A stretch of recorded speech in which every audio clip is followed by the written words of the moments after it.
Alhamdulillahirabbil alamin. Kita alhamdulillah bisa bertemu via Zoom pada malam hari ini dalam kesempatan berdiskusi, belajar bersama dengan ayah bunda semuanya di rumah.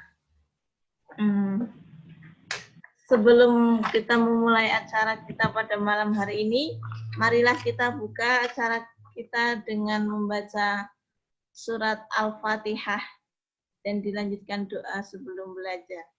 Monggo setunggal kalih tiga. A'udzu billahi minasyaitonir rajim. Bismillahirrahmanirrahim. Alhamdulillahi rabbil alamin. Ar-Rahmanir-Rahim. Maliki yaumiddin. Iyyaka na'budu wa iyyaka nasta'in. Ihdinas siratal mustaqim. Siratal ladzina an'amta 'alaihim ghairil maghdubi 'alaihim waladdallin.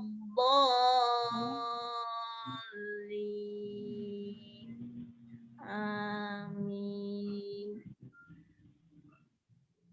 Allahumma anfa'ni bima 'allamtani wa 'allimni ma yanfa'uni warzuqni ilman yanfa'uni.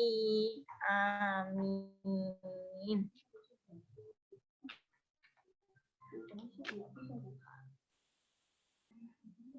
Alhamdulillah. Untuk mempersingkat waktu, saya akan membacakan materi yang akan kita bahas pada malam hari ini. Materi yang pertama yaitu seni, yang kedua sains, yang ketiga matematika, dan yang keempat yaitu bahasa. Materi akan kami paparkan berurutan. Setelah itu kita akan buka sesi diskusi setelah materi selesai disampaikan.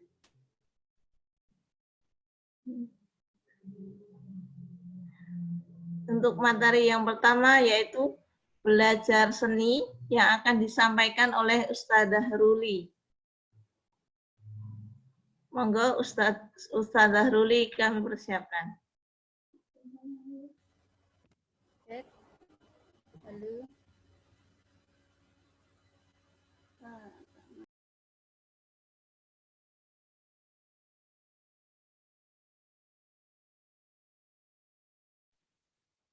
Cek. Suaranya kedengar nggak? Halo.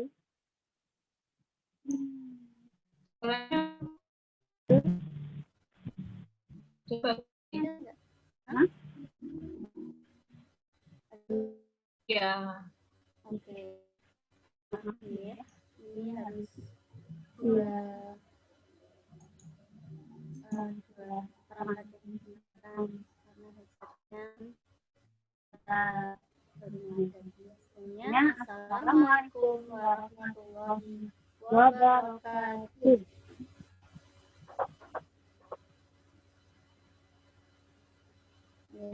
Perkenalkan di sini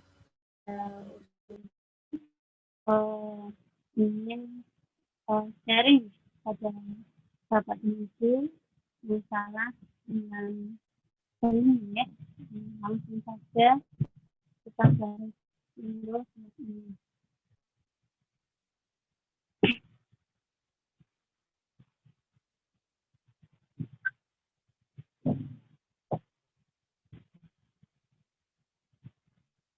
Berarti teman-teman bisa mendukung.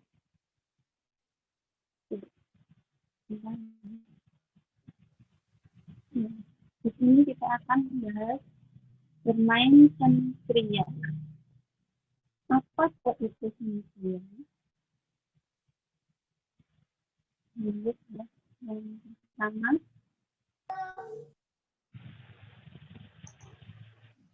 Maaf, Usruli, suaranya agak putus-putus. oh maaf ya, headsetku juga nggak bisa, jadi aku nggak HP juga ya. Enaknya gini.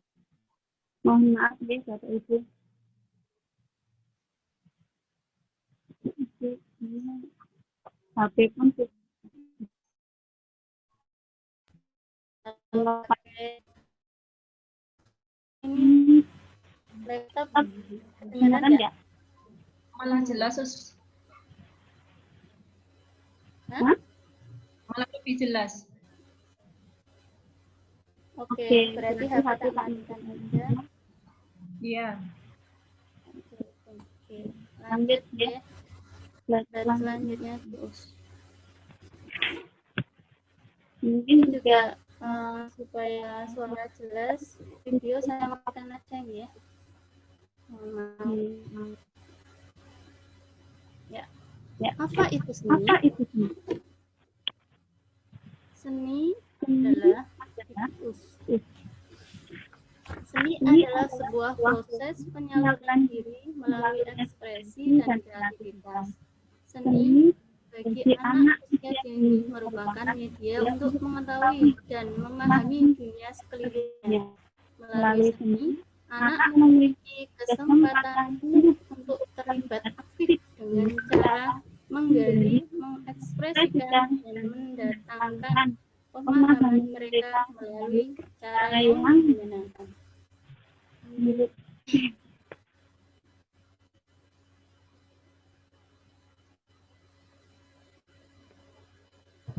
Nunggu lagi ya.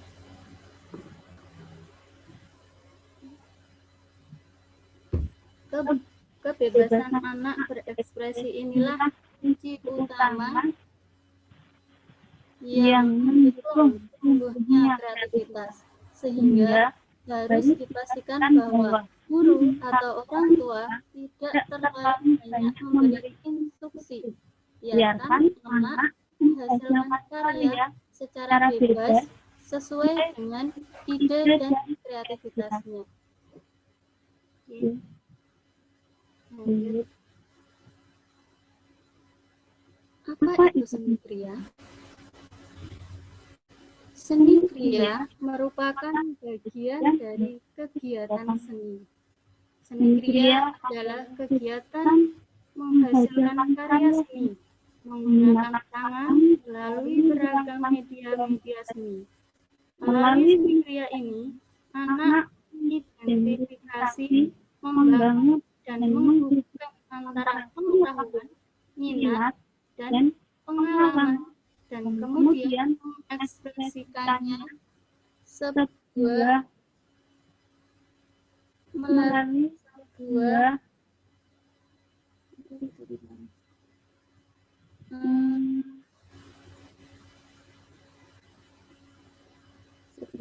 karya ya. Tertutup. Lanjut.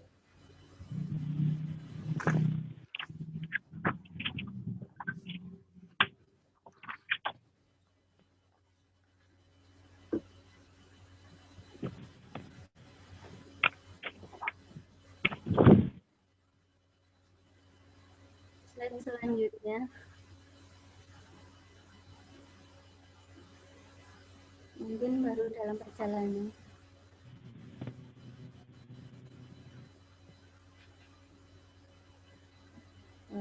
Mohon maaf jika mungkin slide-nya juga terkendala ya. Atau saya bacakan saja untuk selanjutnya.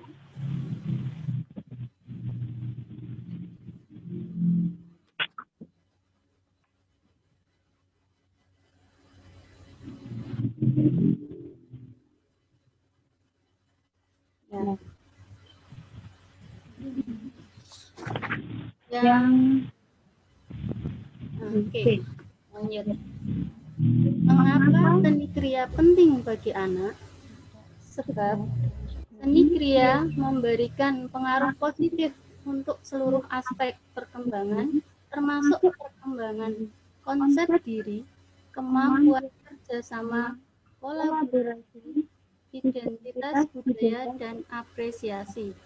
Dan hasil karya yang dibuat anak adalah refleksi dari ide, imajinasi, kemampuan berpikir kritis, pemecahan masalah, pengetahuan, dan pengalamannya. Kemudian, manfaat dari seni kriya adalah sebagai berikut. 1. Sebagai refleksi perkembangan kognitifnya. Ide menyelesaikan masalah, berpikir kritis, mempredikasikan, dan mencoba sesuatu yang baru. 2. Mengembangkan kemampuan motorik sebagai bekal untuk kemampuan menulis, koordinasi anggota tubuhnya, kelenturan, dan gerak-gerak yang dapat mendorong tumbuh kembangnya. Yang ketiga, aku udah kebuka ini dengan peserta masih sama kayak ketiga sebagai salah satu cara aku host yang host cuma komunikasi dan mengekspresikan perasaan dan emosi. Yang keempat, mengembangkan kemampuan berbahasa. Yang kelima, membangun kemampuan kerjasama dan apresiasi.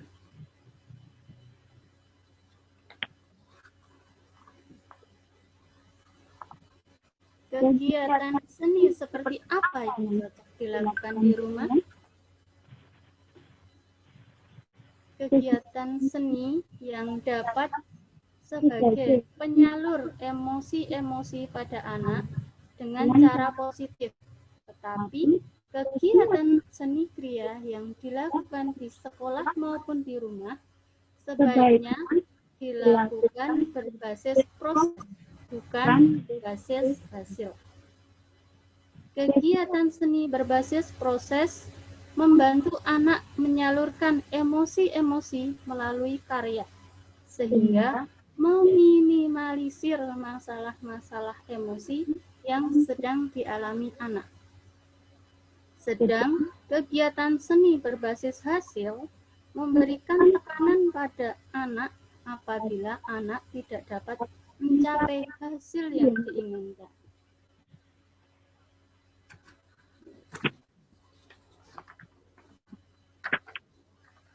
Apa sajakah yang harus diperhatikan dan disediakan guru atau orang tua untuk mendukung kegiatan seni kriya di sekolah atau di rumah? Beberapa hal yang perlu diperhatikan untuk mendukung kegiatan main seni kriya di rumah. 1.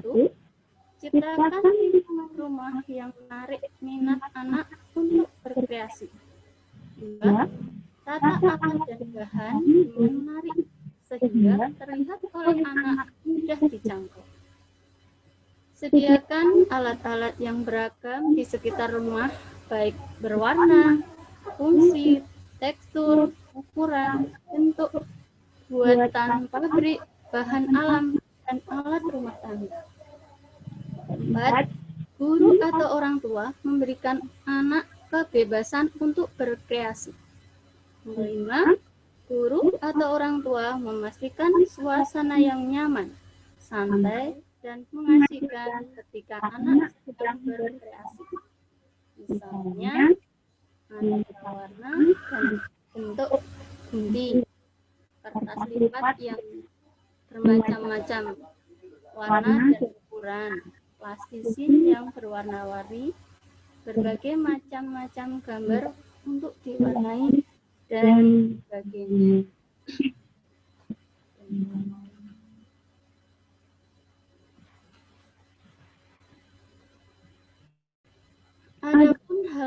yang perlu disiapkan terbagi menjadi beberapa hal.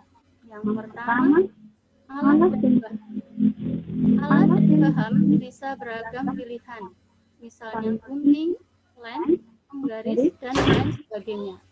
Bisa juga merupakan material lepasan seperti ranting, daun-daunan kering, batu-batuan, kaleng bebas, kardus bekas, botol bekas, alat-alat rumah tangga, dan lain-lain.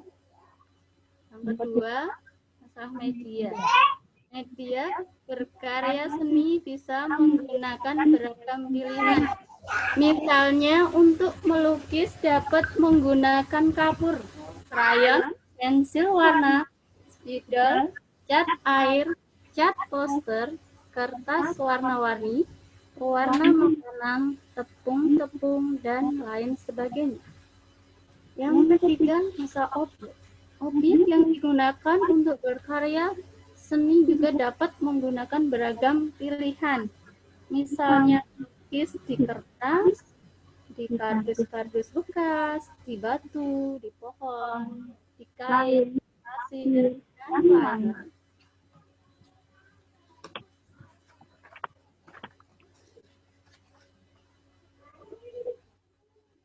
Lanjut.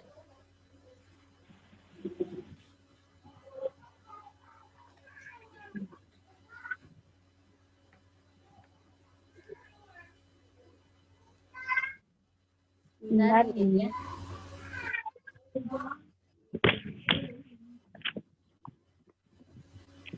Beberapa kegiatan seni kriya berbasis proses yang dapat dilakukan di rumah. Beberapa kegiatan seni kriya berbasis proses yang dapat dilakukan di rumah, berkarya patung dari material lepas atau bahan rumah tangga, alat, dan bahan yang dapat disediakan guru atau orang tua, misalnya batu-batuan alam, biji pinus, roll tisu, kardus bekas, tusuk sate atau tusuk gigi, ranting, dan lain-lain. Pada kegiatan ini, anak-anak dapat diminta untuk membuat patung 3 dimensi menggunakan benda-benda atau material lepas yang dapat ditemukan di rumah.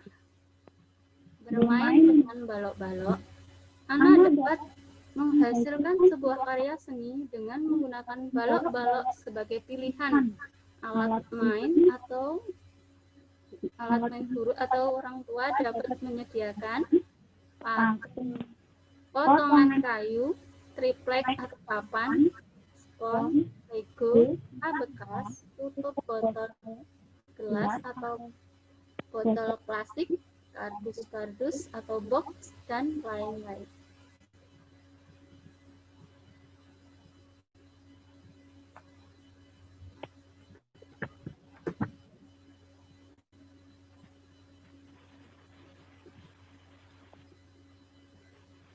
Menggambar, melukis dengan alat melukis dengan jari. Alat dan bahan yang dapat disediakan guru atau orang tua, kuas, spons, bulu ayam, cotton bud, daun atau ranting pohon, benang, pelepah pisang, batu-batuan, kulit kerang, dan lain-lain. Juga dengan krayon, cat air, warna makanan, spidol, arang, dan lain-lain. Kertas, kardus bekas, dan daun pisang, daun kering, kain bekas, papan atau triplek bekas. Berkreasi dengan tanah liat dan pasir, kegiatan ini dapat menggunakan tanah liat dapat diganti dengan playdough, buatan pabrik atau buatan guru atau orang tua, tepung terigu, dan lain sebagainya. Di situ ada contoh-contoh gambar anak sedang melukis di kertas, ada yang di kardus, ada yang bermain Lego. Lanjut.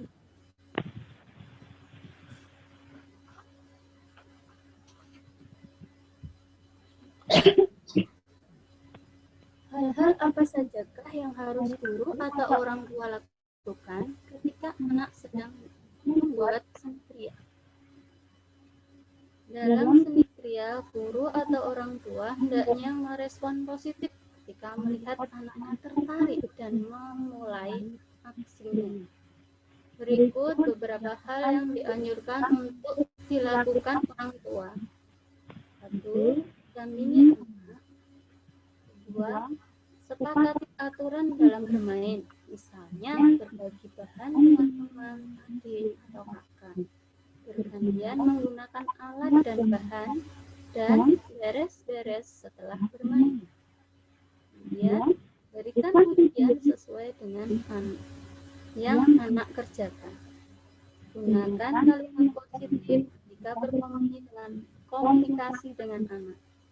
Jangan mencela hasil karya anak. Menerima, memahami, dan merespon positif apapun yang anak hasilkan. Respon ini menandakan bahwa guru atau orang tua memberikan kesempatan kepada anak untuk merefleksikan ide dan imajinasinya yang unik. Ajak anak untuk mengapresiasikan hasil karyanya dan hasil karya teman, adik, atau kakak. Dengarkan dengan seksama cerita anak akan hasil karyanya, tentang apa yang dilihatnya, dipikirkan, dan dirasakan. Hal ini akan membantu guru atau orang tua memahami dengan baik apa yang anak tahu dan pengalaman mereka tentang dunia sekitarnya. Dan juga gunakan kesempatan bertanya saat yang tepat. Pertanyaan yang guru atau orang tua ajukan dapat membangun kemampuan berpikir kritis dan pemecahan masalah sederhana pada anak. Tunggu dan dengarkan jawaban dari anak. Guru atau orang tua sebaiknya menunggu jawaban dari anak. Jangan memberikan jawaban sendiri dan jangan mendesak anak untuk segera merespon. Lanjut.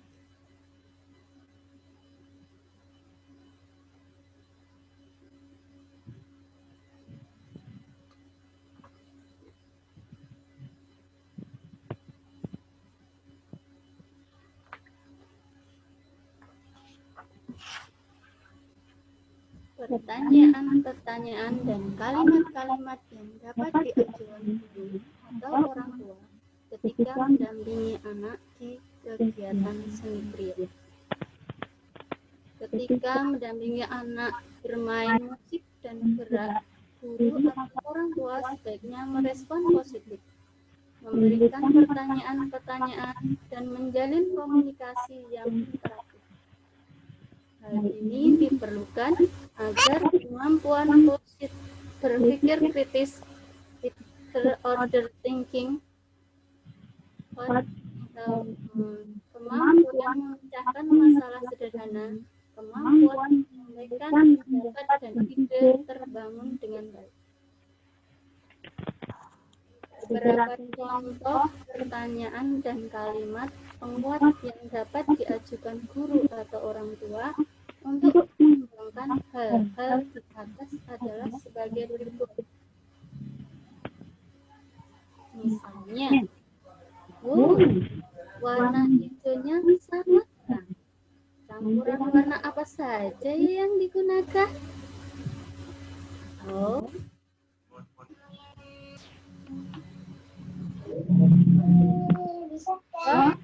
cara kamu menggunakan keraton kali ini berbeda. Apakah sama dengan yang biasa atau apa beda? Atau menanyakan apa bedanya? Yuk kita coba lagi pencampuran air ke dalam tepung dengan takaran yang berbeda.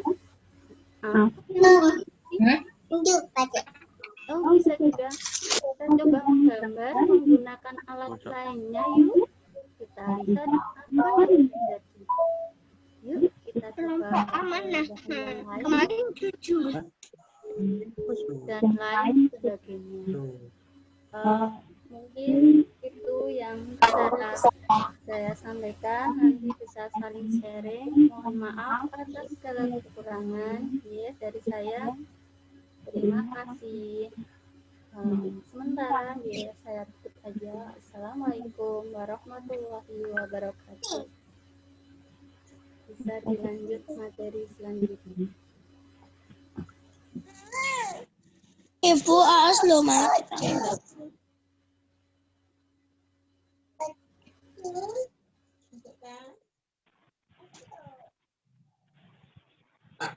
Minum toh.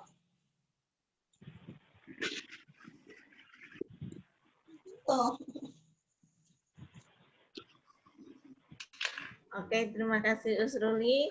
Untuk materi selanjutnya yaitu sains yang akan disampaikan oleh Ustazah Harti. Kami persilakan. Monggo Ustazah Harti.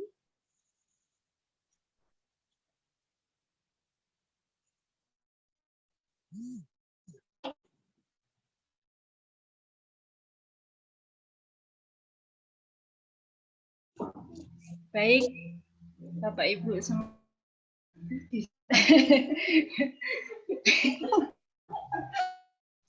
Mohon maaf ya untuk yang terlambat. Tadi ada kendala teknis, jadi kekunci ya Bu ya, ayah bunda semua yang mau masuk. Monggo untuk menyamankan diri dulu.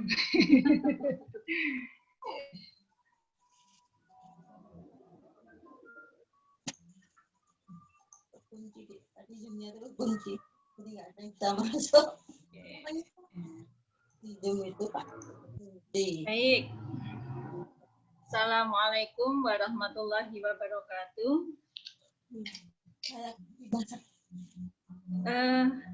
Suara saya masuk nggak ya? Apa itu? Dengar ya? Namanya pesawat antariksa. Apa namanya? Baik, sebelum saya memaparkan untuk sesi yang kedua bermain tentang sains, sudah kenal nggih ya Bunda nggih? Saya Usharti, mengampu di kelas TK. Ini kan pesertanya ada PAUD nggih, ada TK, ada kelompok bermain. Insya Allah kalau untuk dengan saya sudah kenal, yang sudah kenal. Baik, saya akan share untuk materi saya. Kira-kira sudah dibuka belum nggih? E-book yang saya kirim. Sudah, Us? Belum, Us? Kelihatan ini yang belum ini. Oke. Saya kali ini akan memaparkan tentang bermain sains. Yuk Ustaz, bermain sains. Untuk video saya off dulu ya, biar suaranya yang masuk. Baik, tadi sudah dipaparkan oleh Ustazah Ruli tentang bermain seni. Saya akan memaparkan tentang bermain seni. Oke. Bermain sains, maaf. Bermain sains. Oke, sudah kelihatan nggih Ayah Bunda di layar nggih?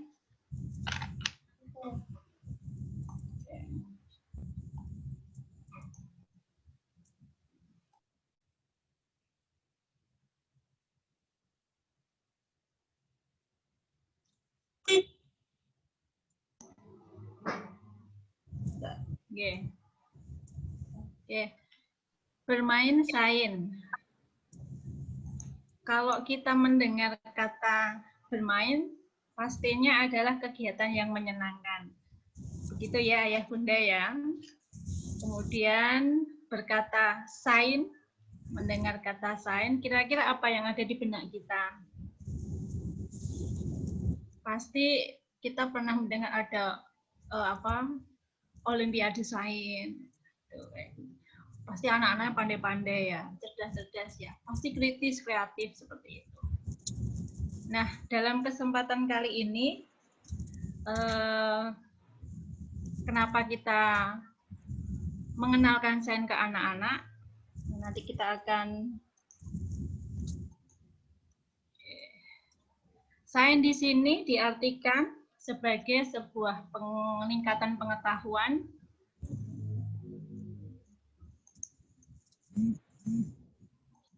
dan pemahaman lingkungan yang didasarkan pada pengumpulan atau observasi terhadap data-data atau penelitian. Kemudian, sains tidak hanya berupa kumpulan fakta atau pengetahuan mengenai dunia kita, tetapi juga ada proses mengamati, mencatat, menganalisa, menggabungkan dengan informasi lain dan juga membuat kesimpulan. Jadi, ayah bunda semuanya, tujuan kita untuk mengenalkan sains bukan untuk mengajak anak belajar sains seperti yang mungkin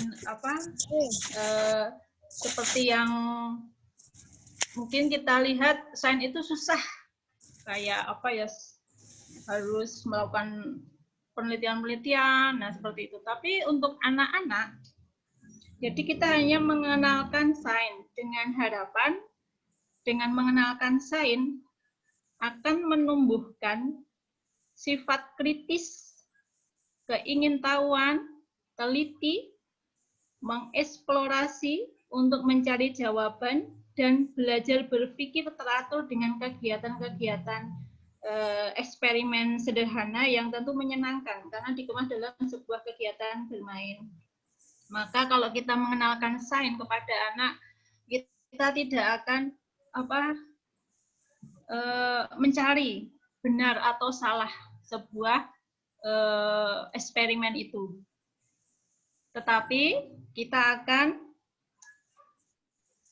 mengembangkan keterampilan anak, itu yang jauh lebih penting. Mengembangkan keterampilan dasar anak yang dapat menolong anak tersebut untuk dapat memahami dunia, fenomena alam yang ada di sekitarnya dengan menyenangkan dan melakukan kegiatan-kegiatan yang menakjubkan. Jadi itu intinya.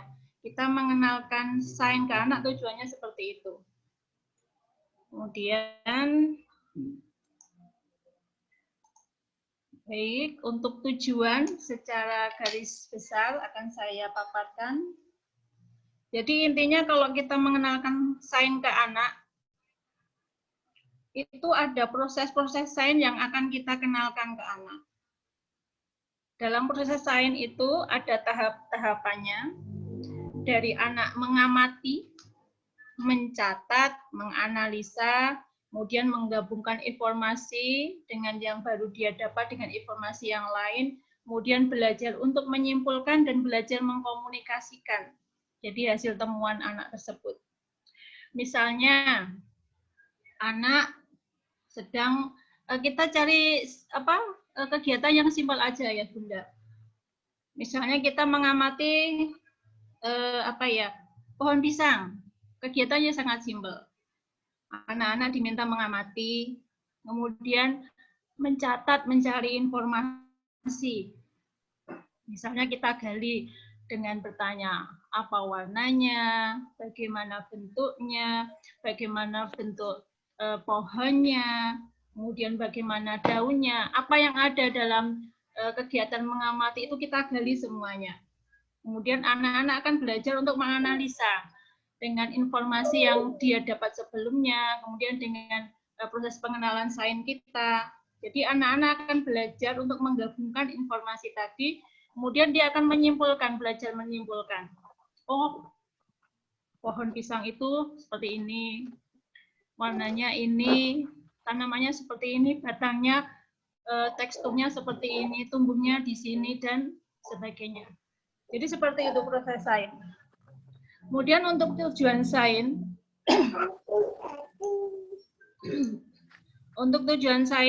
yang pertama, untuk mengenal dan memupuk rasa cinta alam sekitar. Dengan kita mengenalkan sains ke anak-anak, diharapkan anak-anak akan tumbuh rasa cinta. Jadi sifat takdimnya terhadap lingkungan sekitarnya. Anak-anak akan menyadari bahwa keberadaan alam sekitar ini karena kebesaran dan keagungan Tuhan. Jadi kita sekalian mengenalkan bagaimana kita bersikap terhadap lingkungan kita. Itu tujuan yang pertama. Untuk tujuan selanjutnya, untuk menumbuhkan minat. Minat terhadap apa? Yang jelas minat terhadap benda-benda yang ada di sekitar. Kejadian, proses, peristiwa yang ada di sekitar lingkungan. Anak-anak akan tumbuh keinginan karena memang pada dasarnya anak itu kan rasa ingin tahunya cukup tinggi. Nah, dengan seperti itu minat untuk mempelajari di sekitarnya itu akan bisa kita gali, kita stimulasi dengan mengenalkan sains ke anak-anak. Kemudian untuk tujuan selanjutnya, jadi ayah bunda, mari kita belajar sains ini jangan terlalu rumit ya, kita simpel aja. Pengenalan sains di sekitar kita itu banyak. Setiap sudut tempat kita itu bisa jadi sumber belajar sains. Di rumah itu cukup banyak. Di sudut-sudut rumah itu juga cukup banyak. Jadi seperti itu. Kemudian tujuan yang ketiga untuk mengembangkan aspek yang terkait keterampilan dasar sains seperti yang saya utarakan di depan tadi. Keterampilan sains dari tadi mengamati atau mengobservasi dan mencari tahu. Kalau anak penasaran dengan sesuatu, dia akan mencari tahu, dia akan tanya. Entah itu lewat buku atau mungkin tanya ke orang dewasa sekeliling. Kemudian proses yang lain tadi untuk keterampilan dasar melakukan. Jadi kalau anak sudah tahu, dia akan mencoba melakukan percobaan sendiri, percobaan sederhana. Kemudian dia akan menemukan sesuatu dan belajar mengkomunikasikan. Jadi intinya aspek terkait keterampilan dasar sains seperti itu. Itu proses-proses sains sederhana. Tujuan selanjutnya,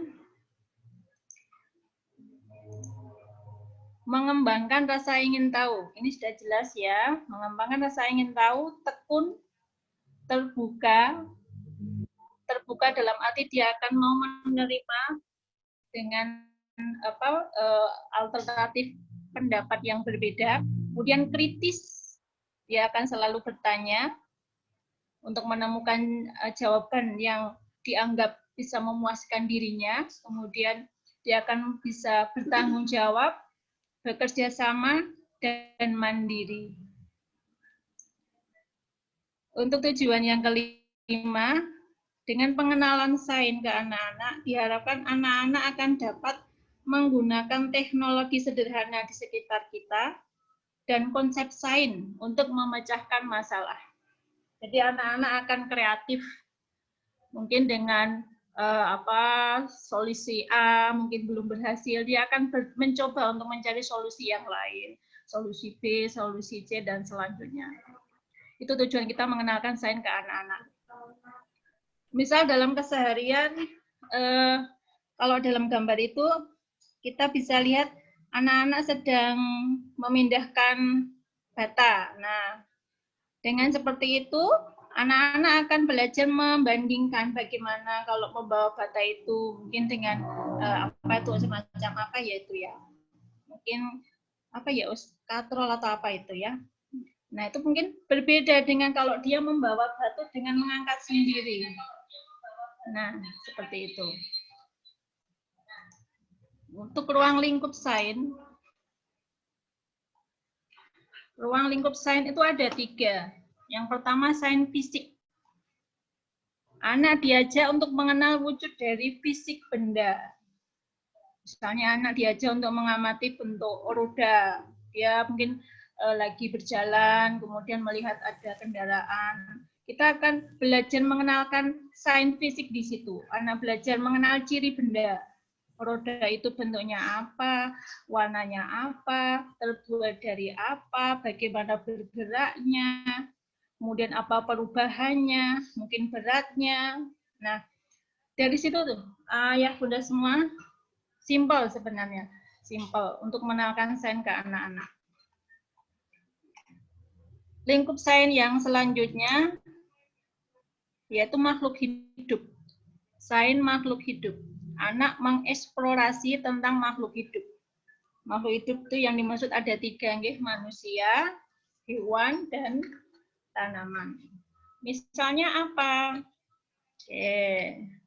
Mungkin sering ya yang TK kemarin baru saja mengamati pertumbuhan tanaman. Itu salah satu sains makhluk hidup yang sederhana. Anak belajar untuk mengamati dari pertumbuhan hari pertama, hari kedua, hari ketiga, dan selanjutnya. Kita gali dari situ, ayah bunda. Bagaimana perubahannya, kapan bisa panennya, dan contoh yang lain. Misalnya merawat binatang juga bisa. Di rumah kita sediakan hewan peliharaan. Nah, nanti dari situ kita akan belajar mengenalkan ciri-ciri, kemudian siklus hidup, tempat hidupnya, bagaimana cara hidupnya. Nah, itu sains makhluk hidup seperti itu.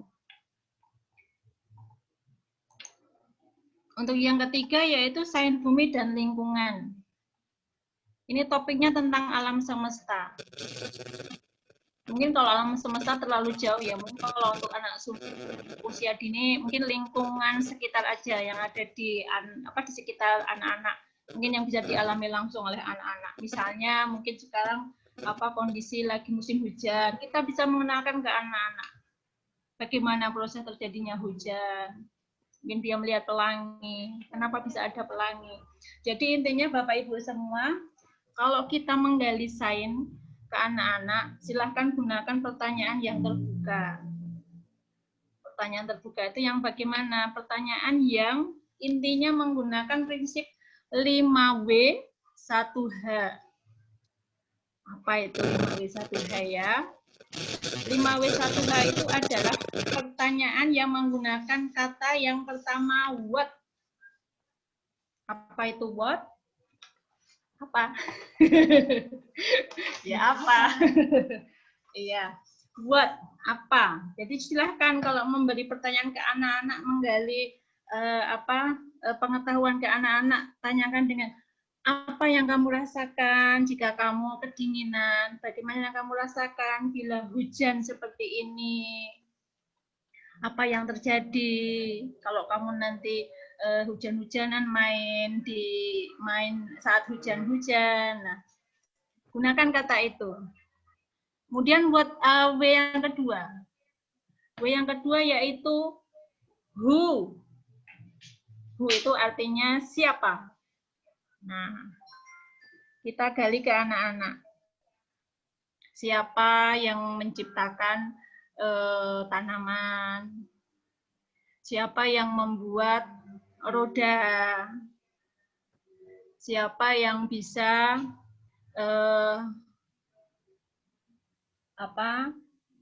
membuat seperti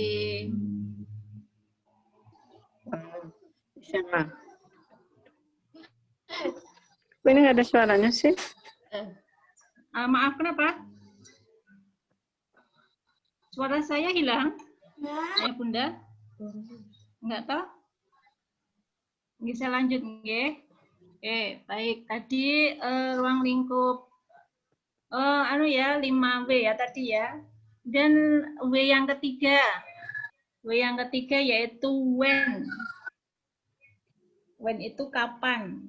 Nah, gunakan kata kapan. Misalnya apa ya Bunda ya? Kapan? Iya, misalnya kapan waktu tanaman bisa untuk dipanen. Kapan saatnya kita bisa merawat tanaman. Kapan? Iya, kapan hujan turun. Dan sebagainya. Kemudian untuk W yang selanjutnya, where. Where itu di mana? Kata dengan where apa ya misalnya ya? Coba kita gali ke anak-anak. Misalnya apa Ustazah? Di mana tanaman bisa tumbuh? Iya, misalnya di mana misalnya kalau tadi mengamati roda kendaraan, di mana roda bisa meluncur dengan lebih cepat, tekstur mana yang bisa membantu roda bisa meluncur lebih cepat. Jadi seperti itu. Kemudian W yang terakhir yaitu why. Why itu mengapa. Kalau tadi kita berkata tentang roda, mengapa roda bisa berputar? Nah, kemudian untuk prinsip yang 1H yaitu how. How itu bagaimana. Kalau masih berkata tentang roda tadi, bisa kita gunakan kata bagaimana. Bagaimana kalau roda itu tidak berbentuk lingkaran. Nah, jadi anak-anak belajar seperti itu. Gunakan prinsip 5W1H dalam memberikan pertanyaan ke anak-anak. Ini tips selanjutnya. Tips bermain sains pada anak-anak. Jadi tips itu sesuatu yang bisa kita lakukan untuk mengenalkan sains ke anak-anak. Yang pertama, penjelasan dalam keseharian anak. Misalnya apa ya? Misalnya dalam keseharian, yang sederhana aja di rumah. Misalnya kita lihat menemani putra-putri kita misalnya mandi ya, untuk anak-anak yang masih kecil. Kita bisa bertanya, kenapa kamu masuk, misalnya anaknya masuk ke ember gitu, kenapa kok airnya bisa meluap? Jadi seperti itu. Dari keseharian aktivitas sederhana di rumah, kita bisa menanyakan ke anak-anak. Kemudian misalnya kenapa kok air bisa mengalir? Nanti anak-anak akan melihat, oh kalau air dari bawah nggak bisa mengalir ke atas. Tapi kalau air dari atas, oh bisa mengalir ke bawah. Seperti itu. Kemudian tips yang kedua, doronglah anak untuk menggunakan indera aktifkan semua indera anak dalam pengenalan proses sains ini. Jadi anak kita stimulasi dari melihat, merasakan,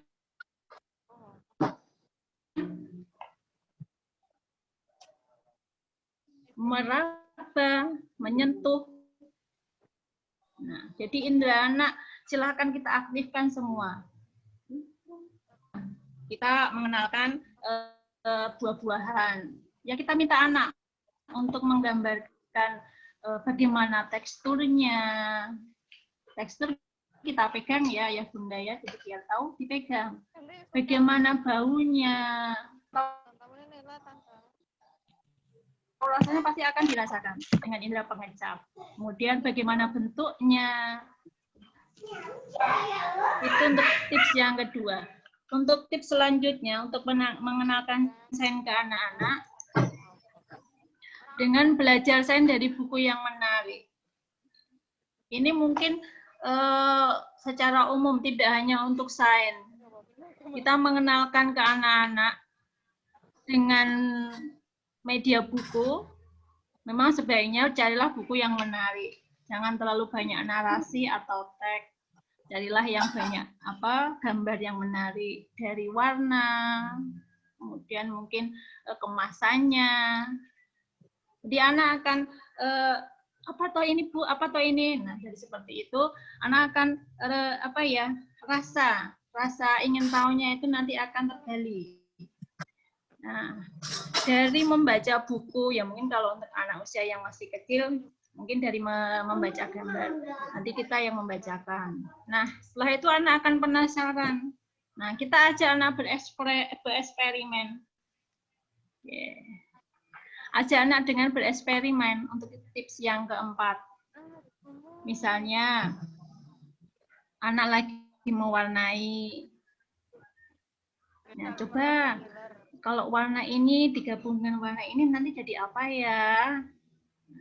Nanti anak-anak akan pengen membuktikan, penasaran, di warna apa ya?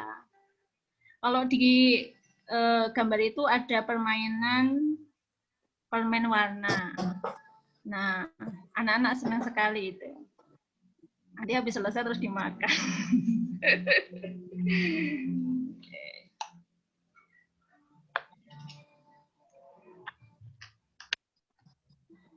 Baik, untuk selanjutnya, macam kegiatan yang dapat kita kenalkan di anak-anak.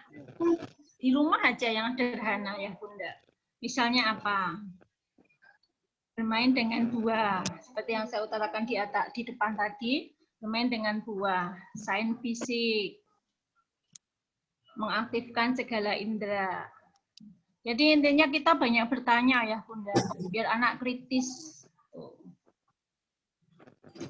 Kemudian apalagi? Mengenal rasa. Oke.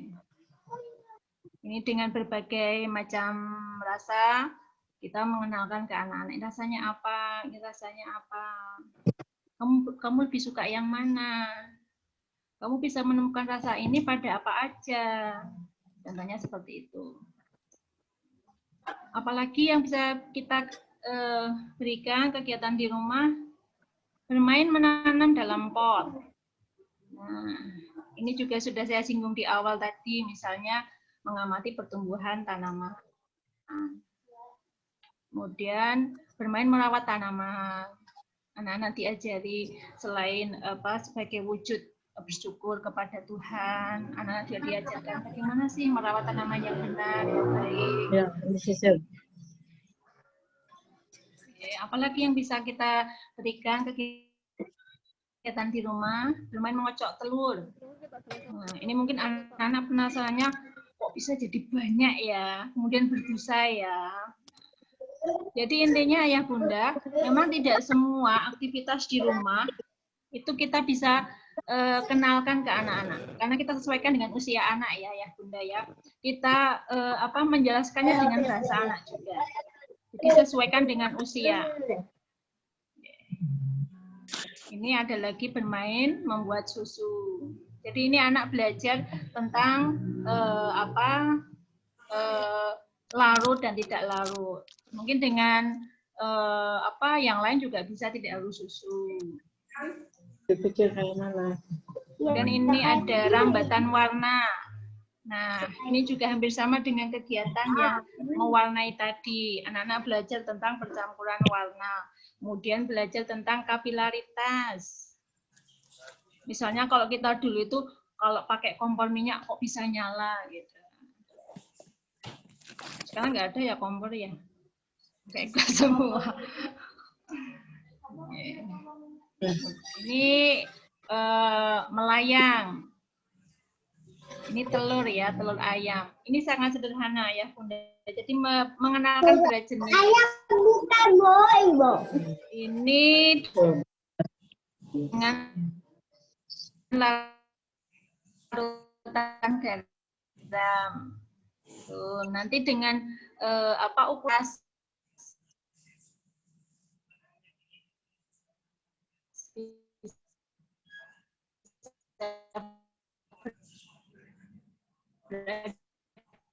di tengah. Nanti yang melayang yang mana? Yang akan langsung praktek dimasukkan ke dalam air. Oh, yang ini melayang. Oh, yang ini tenggelam. Kenapa kok bisa melayang? Kenapa kok bisa tenggelam? Yang ini air pelangi. Ini juga belajar tentang belah jenis ya. Ini cara membuatnya cukup air, dikasih pewarna, kemudian dikasih gula dengan perbandingan. Jadi misalnya warna air dengan warna merah, kita kasih gula berapa sendok. Kemudian kita bikin lagi air, kasih pewarna kuning, dikasih gula berapa sendok. Dengan perbandingan yang berbeda-beda. Nanti kalau sudah dituangkan dalam satu gelas, itu nanti akan berbeda susunannya. Jadi seperti itu. Oh, kayak pelangi. Ini jeruk erupsi. Ini juga sangat mudah ya Bunda. Kalau erupsi mungkin kita kenalkannya gunung meletus ya. Ini untuk membuatnya cukup jeruk. Kemudian dikasih sabun cair dan dikasih soda kue. Nah, nanti akan diaduk. Nah, nanti reaksi dengan asam dari jeruknya itu akan menghasilkan busa dan itu seperti lelehan. Oke. Yang ini susu pelangi. Ini cara membuatnya cukup susu cair, ya, susu cair. Kemudian kita tetesi pewarna. Lalu kita ambil cotton bud, kita colekin dengan sabun sedikit. Nanti kita taruh di situ, nanti akan terjadi itu seperti warnanya itu berjalan kayak pelangi. Kenapa bisa terjadi seperti ini? Nah, nanti kita kenalkan ke anak-anak. Jadi ini pada intinya itu lemak pada susu itu bereaksi dengan sabun.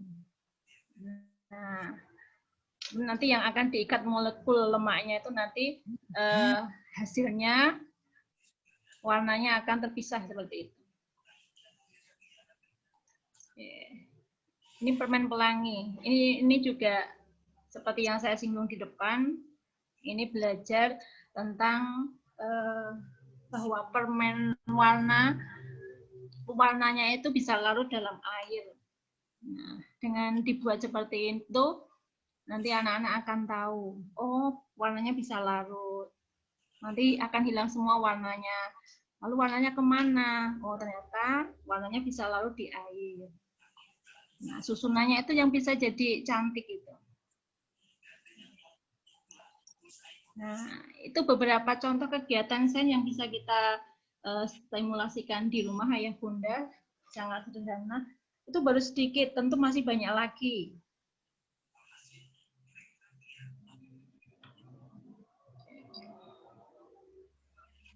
Mungkin itu ayah bunda yang bisa saya sharingkan tentang bermain sains pada kesempatan kali ini. Nanti kita bisa sharing karena saya yakin bermain sains itu sangat menarik bagi anak. Mungkin mereka malah menganggapnya kayak sulapan.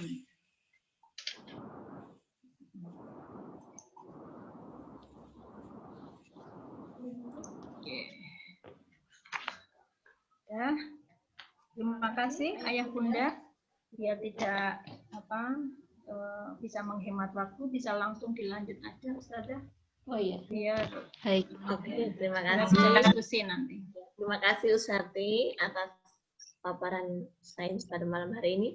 Untuk paparan selanjutnya yaitu belajar matematika untuk anak usia dini yang akan disampaikan oleh Ustazah Sundari. Moga Ustazah Sundari.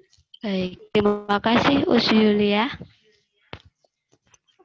Assalamualaikum warahmatullahi wabarakatuh. Selamat malam Bapak Ibu semuanya.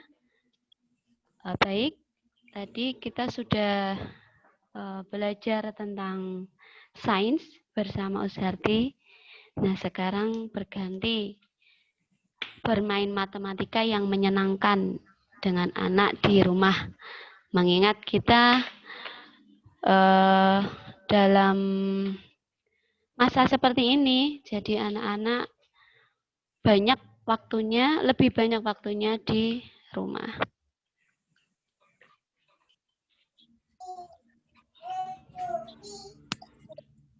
Bermain matematika yang menyenangkan dengan anak di rumah.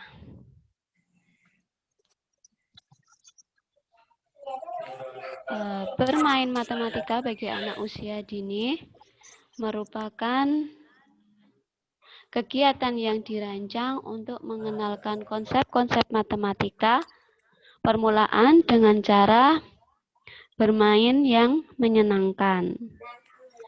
Matematika tidak hanya tentang angka, penjumlahan, dan pengurangan, tetapi ada banyak konsep matematika permulaan lainnya yang perlu dikenalkan kepada anak. Mengapa anak perlu belajar matematika?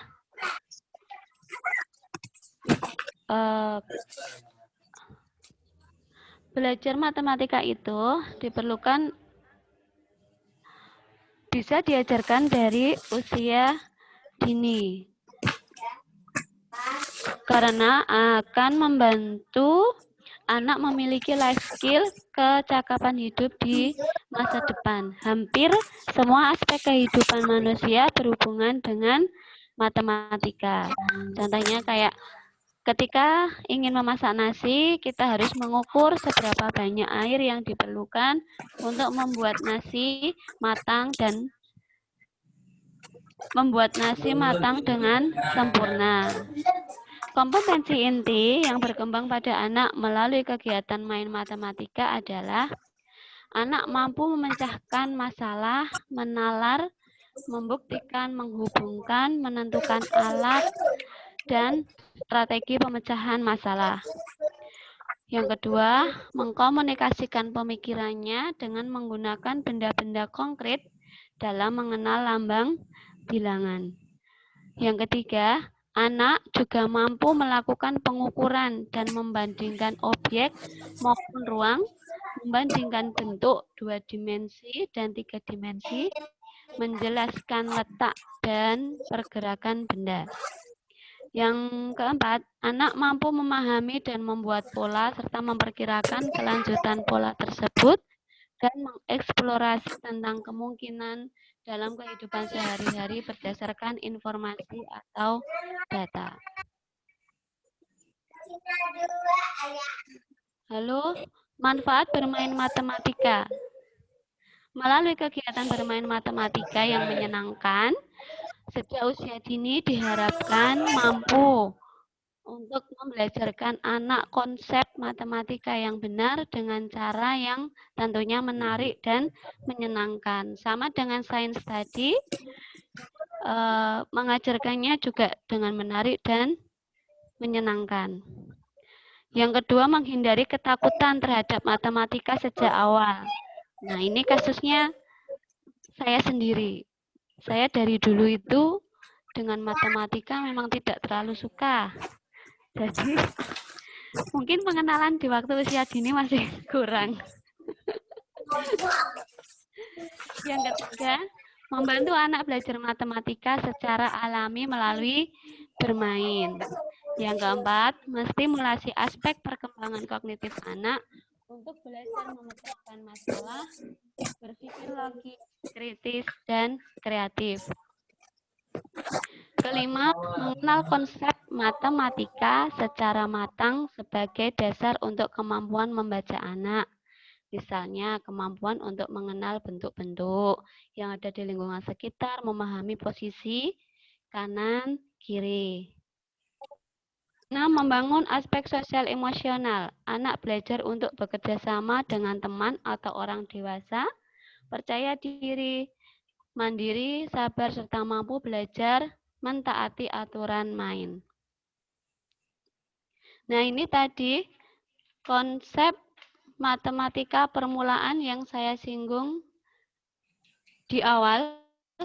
Ini konsep matematika permulaan yang perlu dikenalkan kepada anak. Di antaranya ada mencocokkan, ada mengelompokkan atau klasifikasi, geometri, seriasi, ada pola, bilangan, grafik, dan pengukuran. Sebelum kita membahas tentang konsep matematika permulaan,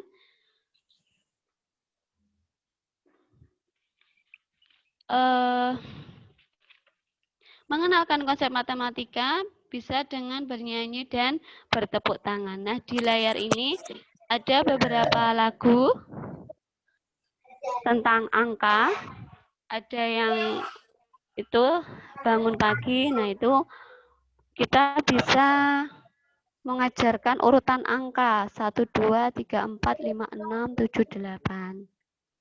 Ini perlu dinyanyikan enggak nggih, Bapak Ibu?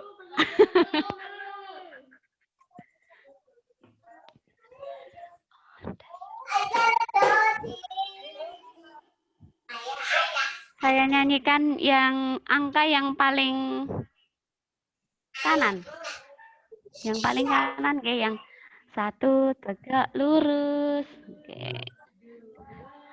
Lengkung tidur, 3 lengkung-lengkung, 4 miring tidur lurus, 5 lurus lengkung tidur, 6 miring lengkung, 7 tidur miring, 8 lengkung-lengkung bulat, 9 lengkung miring, 10 tegak lurus bulat. Nah, kita bernyanyi lagu ini tadi, jari kita bisa sambil bergerak. Kayak 1 tegak lurus, bisa jari kita bergerak dari atas ke bawah. Geraknya dari atas ke bawah. Terus yang kedua, membuat garis lengkung dulu. Sebentar. Garis lengkung ke atas, terus turun, baru garis mendatar. Seperti itu lagunya. Kapan-kapan bisa kita ulang lagi. Nah, ini kita masuk ke tadi konsep matematika permulaan. Yang pertama adalah mencocokkan. Mencocokkan merupakan konsep korespondensi satu-satu. Korespondensi adalah kemampuan untuk mencari dan menghubungkan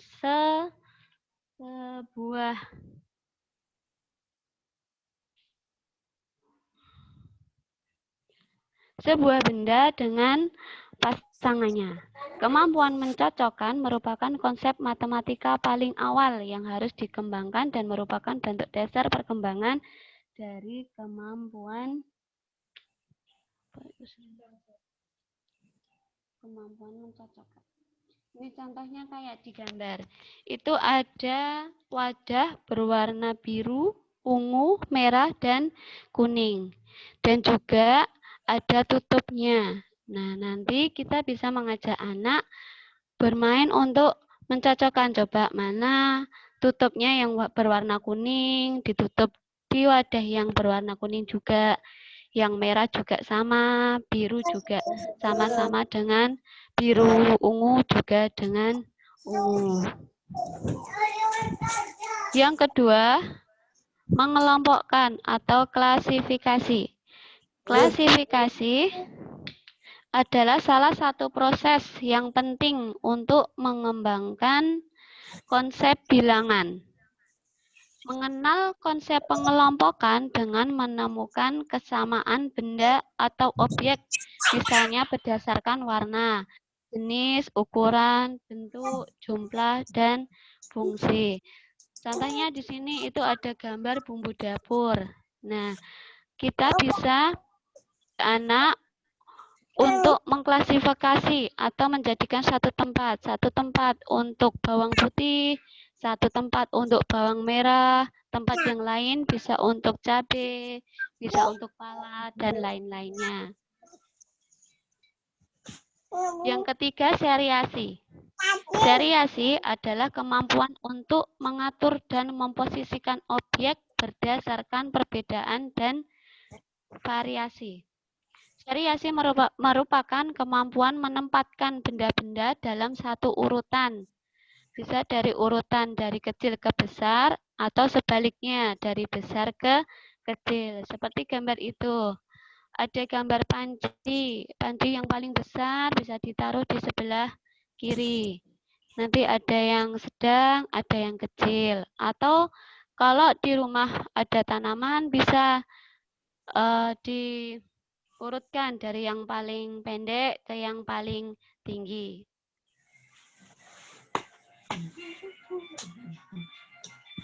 Nah, ini geometri. Geometri merupakan konsep matematika yang berkaitan dengan pertanyaan bentuk-bentuk dan hubungan spasial. Memahami bentuk adalah dasar untuk memahami geometri. Ketika anak mulai mengidentifikasi bentuk, mereka mengembangkan pemahaman awal tentang geometri. Anak prasekolah mulai mempelajari nama-nama bentuk dua dimensi dasar seperti lingkaran, persegi, segitiga, dan persegi panjang. Selain mengenal bentuk, belajar memahami hubungan spasial juga membantu anak-anak berbicara tentang di mana letak benda. Pemahaman ruang atau posisi seperti atas bawah, tinggi rendah, depan belakang, di dalam atau di luar. Nah, ini untuk mengenalkan bentuk geometri kepada anak, kita bisa mengambil contoh yang ada di dalam rumah. Contohnya kayak, coba deh cari bentuk persegi, mana yang ada ya. Kayak figura foto atau lukisan. Terus coba cari bentuk lingkaran, mungkin bentuk jam atau roda dan lain-lainnya. Yang kelima adalah pola.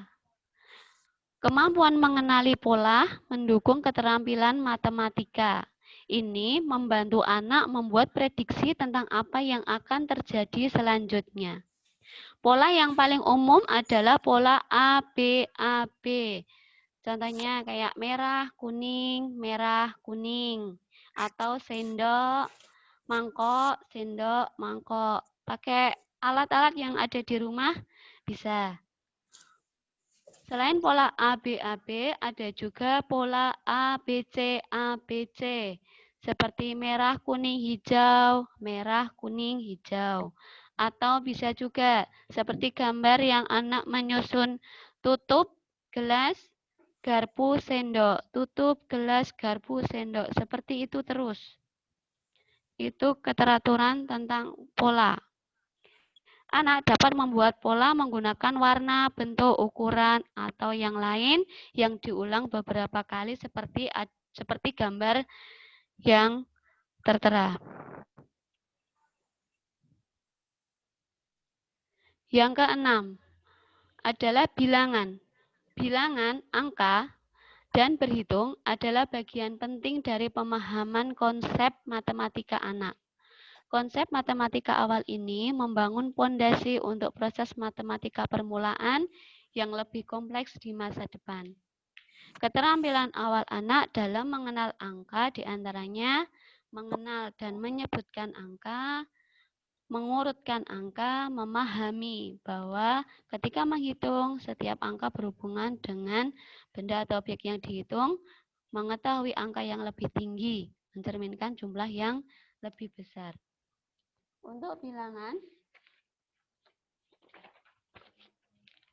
itu ada konsep lebih kurang.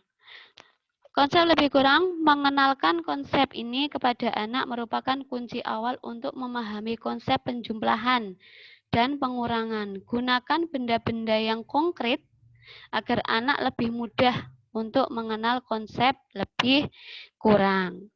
Untuk menghitung, kita bisa menggunakan media seperti yang digambar, ada baskom, itu ada kertas, kertasnya ada tulisan angkanya. Jadi kalau kertasnya 3, kertasnya bertuliskan angka 3, nanti di baskom diisi 3 biji atau 3 buah. Kalau isinya 5, nanti di baskom diisi 5. Lalu ada urutan. Nah, kita bisa membuat media dari kertas juga. Kita bisa membuat angka 1 sampai 10 Nah, nanti Ananda diminta untuk mengurutkan 1, 2, 3, 4, 5. Tentunya dengan bimbingan dari orang tua. Yang ketujuh, grafik.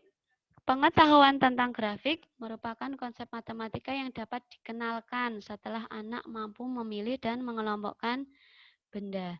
Yang untuk grafik ini saya terus terang belum pernah mengajarkan kepada anak.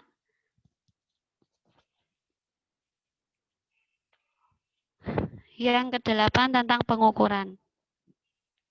Tahap awal mengenalkan pengukuran pada anak, guru perlu mengenalkan lebih panjang, lebih pendek, lebih ringan, lebih berat, lebih cepat, lebih lambat. Tahap berikutnya, kalau anaknya sudah bisa di tahap awal tadi, bisa diajak mengukur menggunakan alat ukur yang tidak standar, seperti jengkal, hasta, langkah kaki. Pada tahap yang lebih tinggi lagi, anak bisa diajak menggunakan alat ukur standar seperti jam, penggaris, termometer, dan meteran. Ini tips bermain matematika yang menyenangkan di rumah. Nah, guru dan orang tua harus memahami konsep matematika permulaan seperti yang disampaikan yang tadi. Bahwa matematika itu ada di keseharian kita, di lingkungan sekitar kita itu ada matematika. Kita bisa belajar matematika dari segala sudut yang ada di lingkungan kita. Yang kedua, gunakan benda-benda konkret yang mudah ditemui di rumah atau di lingkungan sekitar. Contohnya kayak batu. Nah, kita bisa berhitung menggunakan batu. Anak-anak coba diajak, coba nak ambil 5 batu. Nanti kita bisa mendampingi anak untuk mengambil batu. 3, libatkan orang tua atau orang dewasa di sekitar anak agar kegiatan main lebih menarik. 4, pilih alat bahan main yang tentunya aman dan mudah ditemukan di rumah. Yang kelima, beri kesempatan anak untuk mencoba bermain langsung. Yang keenam, dampingi anak selama proses kegiatan main matematika. Yang ketujuh, berikan pujian bila anak telah selesai melakukan kegiatan bermain matematika. Sebenarnya untuk pujian itu tidak hanya matematika, tapi setiap anak melakukan hal-hal yang positif, kita bisa memberikan pujian kepada anak.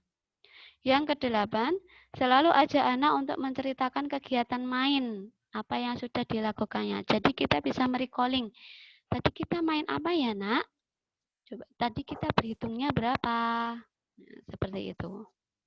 Yang kesembilan, orang tua bisa mendokumentasikan kegiatan main anak dapat dilakukan dengan mengambil gambar, foto proses bermain, minimal saat awal, saat anak asik bermain, saat anak selesai bermain. Nanti saat sudah selesai bermain, kita kasih pijakan, yuk kita bereskan barang-barang. Yang kedua, bisa dengan video. Yang ketiga, mencatat apa yang dilakukan anak, berikut celoteh anak. Yang keempat, menceritakan apa yang dilakukan oleh anak kepada guru atau orang tua secara lisan. Nah, ini biasanya kami lakukan saat bermain di sekolah, di sentra-sentra. Nah, itu biasanya kita merecalling, tadi main apa ya nak? Anak biasanya bercerita, aku tadi main ini aku tadi main itu. Hasil rekaman kegiatan bermain anak menjadi bahan komunikasi guru dan orang tua terkait pencapaian tahapan perkembangan anak. 10. Harus terus menjalin komunikasi yang efektif dengan orang tua untuk menemukan solusi apabila anak atau orang tua mengalami kesulitan selama melakukan kegiatan main matematika di rumah. Demikian paparan bermain matematika yang menyenangkan di rumah. Mohon maaf apabila ada salah. Setelah ini dilanjutkan oleh Us Julia tentang bahasa. Matur nuwun. Wassalamualaikum warahmatullahi wabarakatuh. Waalaikumsalam warahmatullahi wabarakatuh. Oke, terima kasih dari atas paparan tentang matematika. Paparan selanjutnya yaitu tentang bahasa yang akan disampaikan oleh Usuli. Oh ya, oleh saya sendiri. Saya mulai, ya. Bismillahirrahmanirrahim. Bermain bahasa di rumah untuk anak usia.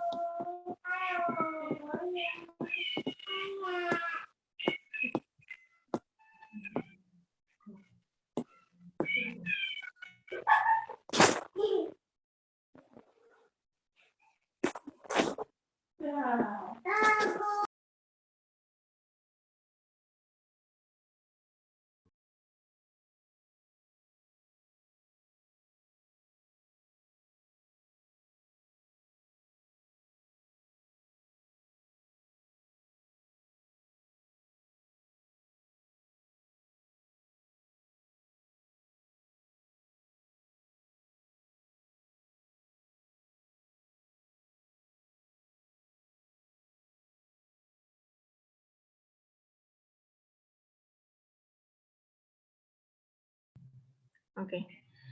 Belajar bahasa di rumah untuk anak usia dini. Apakah itu bahasa? Bahasa merupakan sistem bunyi, perkataan dan bentuk atau alat komunikasi yang digunakan manusia. Kemampuan belajar anak menurut kurikulum 2013 meliputi yang pertama memahami bahasa respektif, yang kedua memahami bahasa ekspresif, dan yang ketiga mengenal keaksaraan.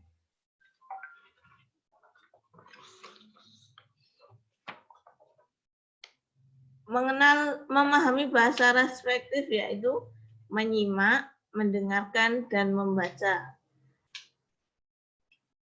Memahami bahasa ekspresif yaitu dapat mengungkapkan bahasa secara verbal, lisan, dan secara nonverbal atau menulis. Yang ketiga, mengenal keaksaraan atau literasi, yaitu awal memulai bermain. Keaksaraan dapat diartikan pengetahuan dan keterampilan yang berkaitan dengan membaca, menulis, berbicara, dan mendengarkan yang diperlukan dalam kegiatan untuk fungsi yang efektif di masyarakat. Selanjutnya, mengapa bahasa penting bagi anak? Bahasa merupakan alat untuk berkomunikasi anak dengan orang lain dan lingkungan sekitar. Bahasa juga merupakan jendela ilmu pengetahuan. Ada 4 kemampuan bahasa, yaitu yang pertama mendengarkan, membaca, berbicara, dan menulis. Contohnya, anak bermain menebak gambar, bercerita, mendengarkan, menyimak perintah orang lain, dan membaca gambar. Apakah peran guru dan orang tua bagi anak? Peran guru bagi anak yaitu merancang kegiatan bermain dan belajar anak.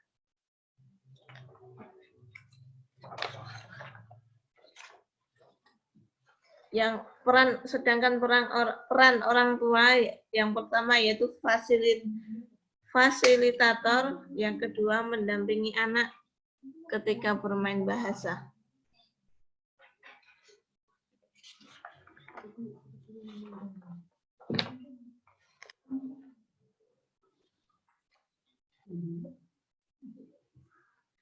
Di manakah anak dapat bermain bahasa? Bermain bahasa dapat kita lakukan di berbagai tempat seperti di halaman, ruang tamu, di ruang keluarga, di dapur, di kamar tidur, atau di lingkungan yang ada di sekitar rumah.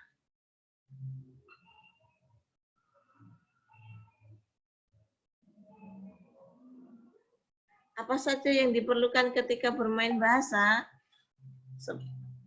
Yang pertama, kita bisa menggunakan foto keluarga, foto rumah, majalah anak, koran, buku cerita, syair lagu, tanaman, hewan peliharaan, dan apa yang ada di sekitar kita. Tahap perkembangan bahasa. Yang pertama yaitu membaca untuk anak usia 0 sampai 3 tahun.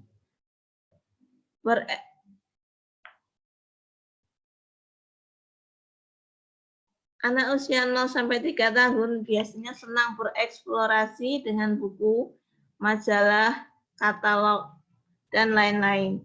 Anak melakukan eksplorasi dengan menyentuh langsung, melihat, merasakan, mencium baunya, dan mendengarkan kata-kata yang dibacakan dengan suara yang agak keras. Anak mulai belajar memegang pensil dan krayon untuk mencoret-coret. Anak di usia ini sedang belajar bahwa tulisan membawa sebuah pesan atau suatu cara untuk berkomunikasi. Karena anak sering melihat orang-orang yang di sekitar sedang menulis.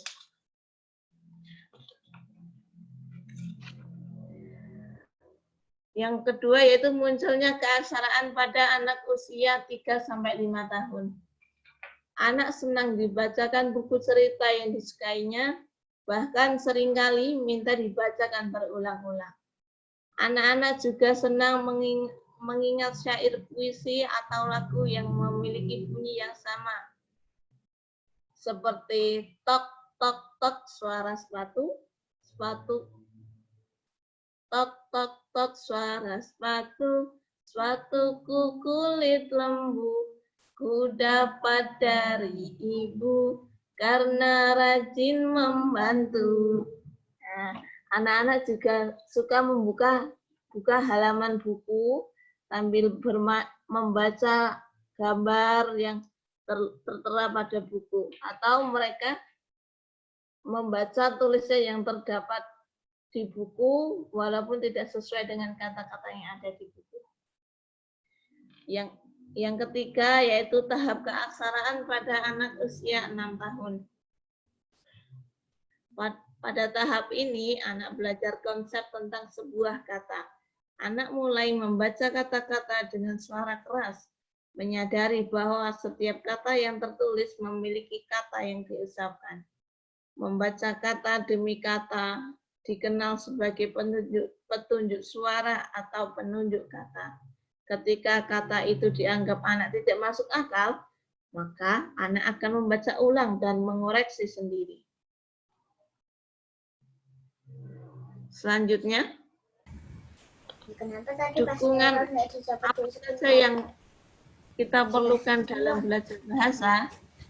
Adapun alat dukungan yang kita gunakan dalam bermain bahasa seperti buku cerita, kertas, spidol, pensil, krayon, dan tak lupa untuk membacakan buku, mendongeng, menyanyi, mengajak anak untuk bercerita pengalaman.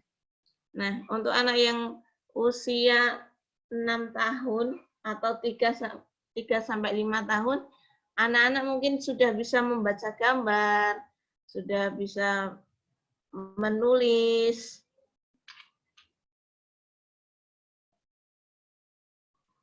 dan juga menulis dan membacakan apa yang dituliskannya. Cara mendukung belajar bahasa yang pertama yaitu membaca lantang. Membaca lantang dilakukan dengan membaca kata-kata yang ditulis dalam buku dengan suara nyaring dan posisi buku menghadap ke anak, sehingga anak dapat melihat gambar dan tulisan. Yang B, melibatkan anak dalam bercerita, yaitu bercerita membantu perkembangan bahasa dan keaksaraan, memperluas kosakata, dan membantu anak menjadi pendengar yang aktif. Bercerita tidak harus menggunakan buku, tetapi bisa dengan alat peraga seperti boneka, mainan orang-orangan, hewan, mobil-mobilan, peraga atau peraga lainnya. Dan kita bisa atau badan kita menjadi alat peraganya juga bisa.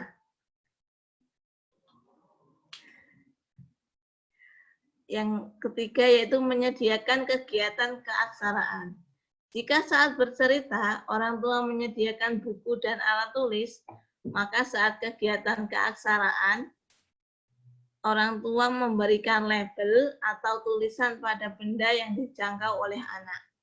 Wadah-wadah yang berisi alat main dan bahan lain, cetakan huruf, angka, kartu kata, dan lain-lain.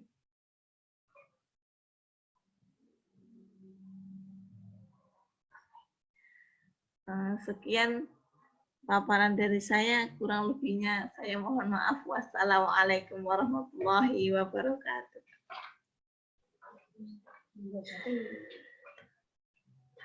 Oke.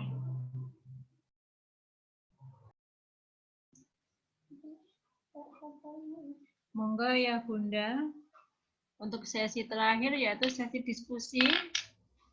Yang mau mungkin ada pertanyaan atau sharing pengalaman, kami persilahkan.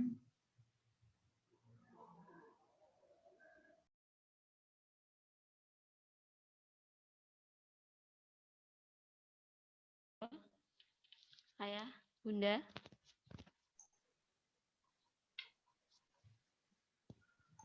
Menambah juga boleh loh ya Bunda. Betul. Karena kadang pengalaman kita mungkin sepele atau apa ya sederhana, kadang bermanfaat juga untuk ayah bunda yang lain. Monggo ayah bunda.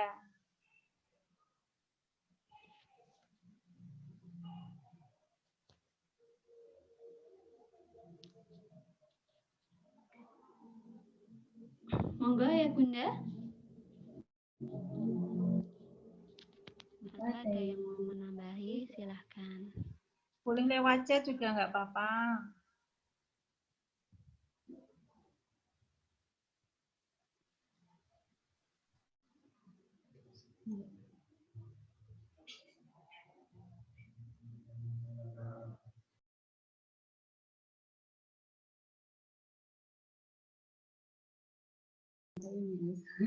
Iya, sudah ngantuk ya. Sama. Mungkin dari Usruli. Ya, kenapa? Iya, Usruli mungkin mau menambah atau gimana, monggo Usruli. Tidak. Lain aja, mungkin ada wali yang lebih berpengalaman. Monggo ya Bunda, intinya kita saling belajar ya Bunda, belum tentu kita juga paling pintar enggak juga. Malah justru kita di sini belajar bareng ya Ustati. Kita bisa sharing-sharing. Karena pengalamannya masih beda-beda Ustati. Betul. Menghadapi anak dengan usia yang berbeda-beda pasti juga perkembangannya juga berbeda. Pengalamannya juga lebih banyak. Iya.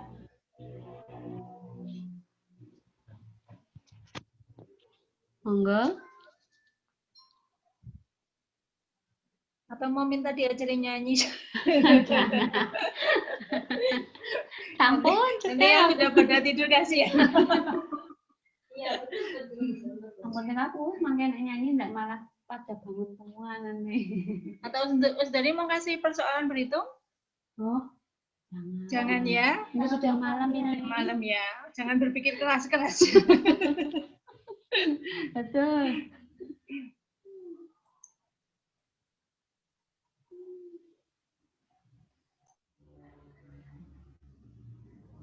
Gus Halim, monggo kalau mau menambahkan kepada Usnur Halimah.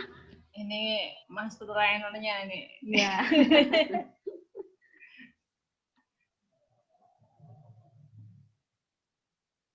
Oh, mungkin lagi main sains sama putra nih. Bisa jadi Us, langsung praktek ini tadi ya. Nina Bobo.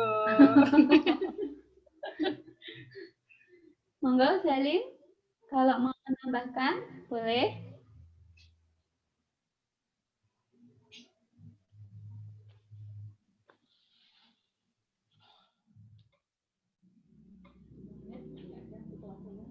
Baik.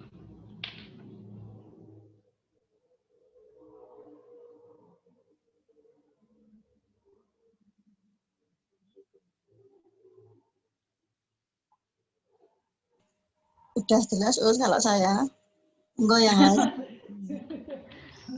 Boleh Lus kalau mau bercerita Iya. pengalamannya. Tuh kan di depan rumah lagi ramai tuh. Iya, lagi banyak kelinci-kelinci Iya. berkumpul itu Us. Itu kelinci percobaan Us. Loh, itu kan kelinci bisa untuk mengajarkan matematika, sains, bahasa juga, seni juga masuk semua Iya. itu. Us. Jangan asal menghitung bulunya ya. Us. Itu angkan tebel. Atau itu tebel banget Us Harti. Oh enggak, ibu-ibu ini diberi contoh oleh Sri Kandi itu. Us Harti sama Us Sundari sama Us Julia. Julia ini. Ya. Julia masih semangat loh Us ini. Ya, alhamdulillah.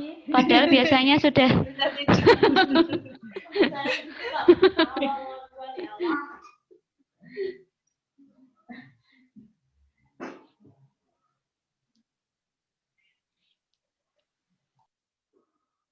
Us atau di balik interaktif Us, ibu-ibu yang punya nama di situ bisa dipanggil yang Ustadzah kenal, mungkin bisa bercerita pengalaman sains saat ini, mungkin putranya umur berapa. Itu monggo.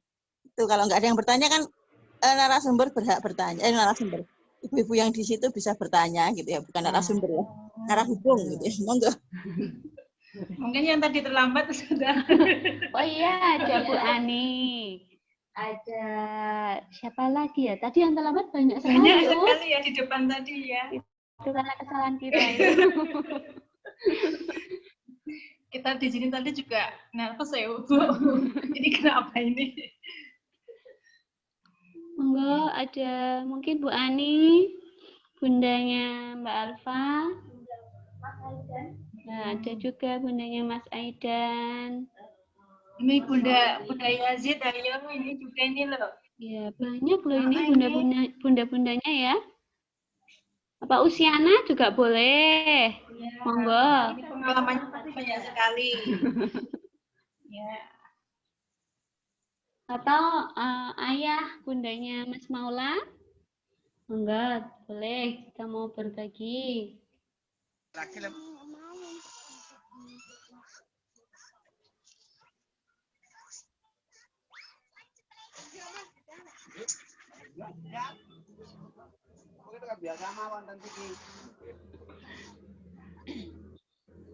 Monggo Bun, boleh loh. Ini ada Usiti juga, ada Uswulan. Bisa loh. Oh iya. Ya, ada juga oleh ayahnya Mbak Alfa. Us, maaf mau tanya. Nggih, monggo. Saya kan punya anak usia 4 tahun. Ketika dia mengatakan sesuatu di satu kata misalnya market atau Usharti, dia pasti salah. Padahal sudah diingatkan, pasti salah. Seperti Ushatri, bukan deh, itu bukan Ushatri, tapi Usharti. Bukan Bu, itu tetap Ushatri. Atau market itu dia bilangnya market, jilbab itu jilbab. Seperti itu. Apa yang harus orang tua lakukan? Padahal sudah sering diingatkan. Terima kasih Ustazah. Nggih. Matur nuwun, Bu Siti untuk pertanyaannya. Monggo. Tapi Yuli. Bu Yuli nyoba jawab.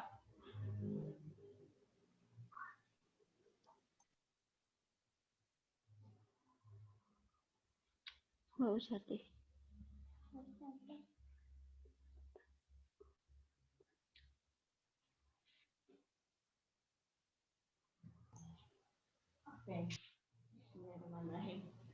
Saya mencoba menjawab, Siti. Putranya tadi umurnya 4 tahun. Oke. Untuk tadi pengucapan bahasa antara kata Usharti, ya. Mungkin banyak anak-anak mungkin kalau belum terbiasa mengucapkan dengan kata Usharti, saya sendiri pun dulu awal-awal juga bilangnya Ushatri. Nah, tapi pelan-pelan nanti kita ulang pelan-pelan saat anak ingin mengucapkannya. Jadi insya Allah pelan-pelan nanti anak akan bisa terbiasa untuk mengucapkan kata-kata Ushatri dan tidak akan keliru dengan Ushatri lagi. Mungkin itu jawaban singkat saya. Terima kasih. Monggo mungkin ada yang mau menambahkan. Atau ada ayah bunda yang mau sharing tentang pengalamannya? Izin Us, itu di chat saya sudah share pertanyaan. Oh, nggih Pak, nggih. Berapa lama waktu yang tepat?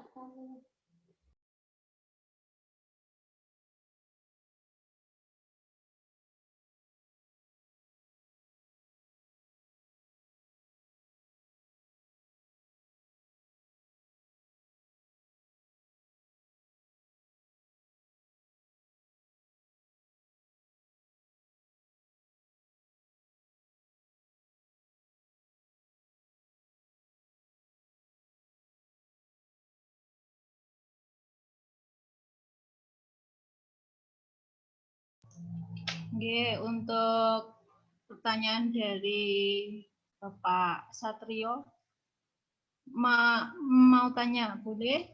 Boleh. Berapa lama waktu yang tepat untuk memberikan pelajaran bagi anak usia 3,5 tahun? Ini memberikan pelajaran yang tepat ya. Memang kalau untuk kadar tepatnya memang relatif nggih, tapi rata-rata untuk anak usia 3,5 tahun itu biasanya waktu konsentrasi 10 menit, Bapak.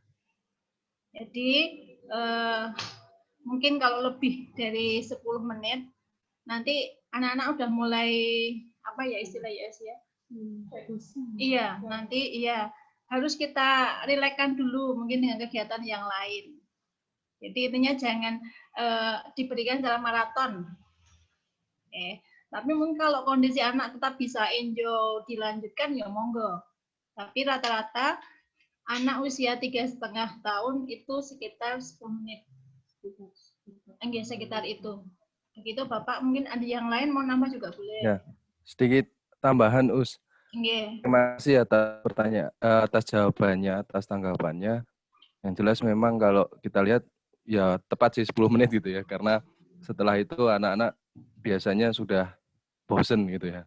Nah, sebenarnya saya ingin bertanya lebih lanjut, Gus, yang kaitannya dengan mendidik si anak, khususnya untuk menggali dari potensi si anak itu dengan anak usia 3,5 tahun ini dengan cara apa ya? Cara untuk menggali agar kita tahu potensi si anak ini, oh ternyata dia terampil, ternyata dia suka menghitung, ternyata dia suka musik dan lain sebagainya. Nah itu mungkin bisa memberikan pengarahan Us terkait dengan potensi yang bisa kita gali terhadap si anak yang usianya di 3,5 tahun. Terima kasih. Ya, Saya akan mencoba menjawab. Nanti kalau ada yang kurang, nanti yang lain bisa menambah, ya. Kalau untuk menggali potensi anak usia 3,5 tahun, memang tidak semua anak itu kelihatan bakatnya dari kecil, ya. Bahkan kadang baru ketahuan sudah masuk SD, bahkan mungkin baru SMP baru ketahuan. Tapi intinya kita sebagai orang tua lah, kita menstimulasikan semua aspek perkembangan Bapak, dari beberapa kecerdasan kita stimulasikan semuanya, ya, dari bahasa, dari kemampuan kognitif, seni, sosial, emosi, itu kita stimulasikan semuanya. Nah, biasanya kita bisa melihat kecenderungan anak dari situ. Oh, anak ini kalau dengan kegiatan, misalnya dengan menggambar kok senang sekali. Dia pengennya gambar. Tapi kalau dengan kegiatan misalnya diajak gerak, kok susah, mengikuti irama juga susah.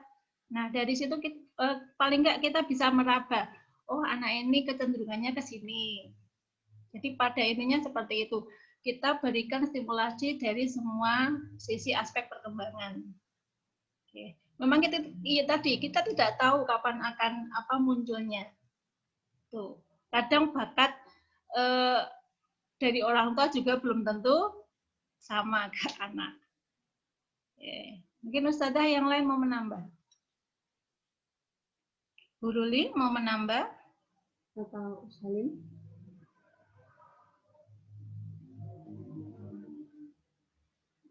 Bagaimana Bapak, mungkin masih ganjel juga? Enggak, sudah. Ya, terima kasih, Us. Iya, kembali kasih. Ada pertanyaan dari chat lagi dari Mama Alfa. Saya ingin mengajarkan bahasa Jawa ke anak-anak, tapi mereka sudah lebih enjoy dengan bahasa Indonesia. Kalau diajak bicara Jawa, menanggapinya dengan bahasa Indonesia. Waktu diajak berhitung dengan Jawa, tidak mau, tidak tertarik. Bagaimana solusinya, Us?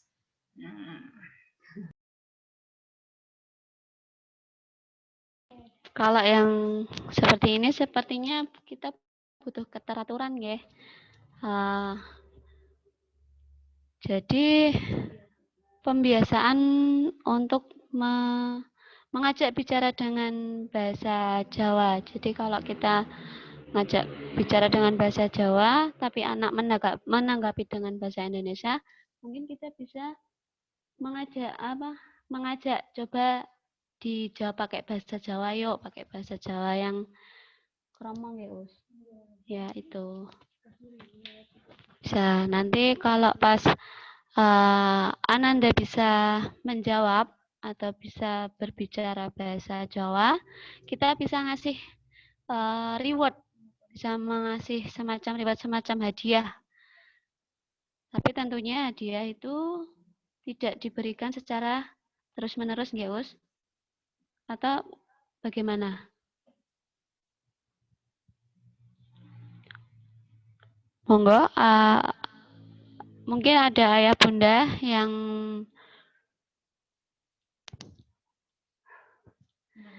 yang bisa menanggapi lebih lanjut lagi. Monggo. Atau ingin berbagi cerita tentang mengajarkan bahasa Jawa kepada anak. Ini permasalahannya tidak hanya Bunda Alfa ini. Saya juga, Bu.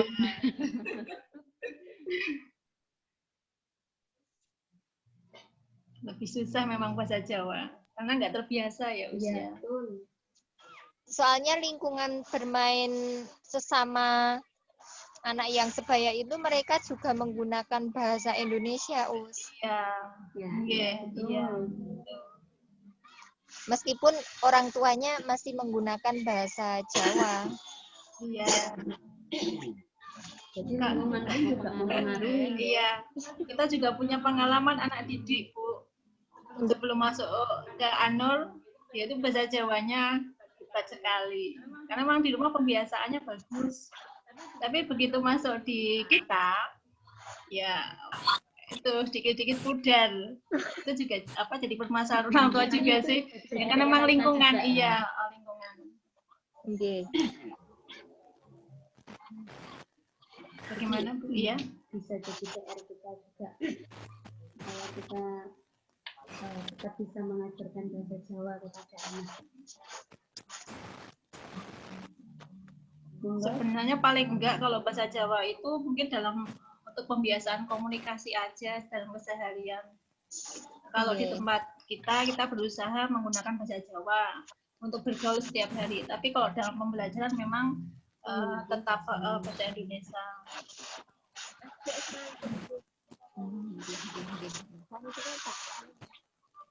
Ibu Bunda, sudah? Sampun bisa dimengerti. Terima kasih. Sama-sama Bun.